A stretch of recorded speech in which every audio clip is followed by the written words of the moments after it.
Cəmi 48 saatda film çəkmə mümkündürmü? Bu sual bizə də maraqlı olduğu üçün komanda yoldaşım Ceylan ilə bu ilki Cannes Lions Azərbaycan müsabiqəsində iştirak etdik. Tapşırığımız isə Azərbaycan cəmiyyətindəki sosial problemlərə satirik yanaşan qısa film çəkmək idi. Cəmi 48 saat vaxtımız olduğu üçün brief alan kimi brainstormingə başladıq. Yekunda hər kəsin həyatında ən azı bir dəfə də olsa qarşılaşdığı səhiyyə sistemindəki problemlərdən birini seçdik. İlk 24 saat ərzində ssenarini formalaşdırdıq.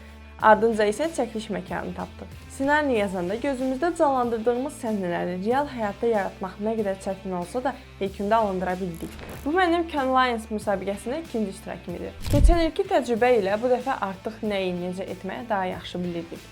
Nəticələr 2 may tarixində Baku Film Festivalında açıqlandı. Bu ildə qalib ola bilməsəkdən düşünürəm ki, əvəzsiz təcrübə yaşayıb ortaya maraqlı iş qoya bildik. Bu fürsəti bizə verdiyi üçün yaradıcı və Cannes Lions Azərbaycan komandasına təşəkkür edirəm. Gələn il görüşənədək. 1, 2, 3.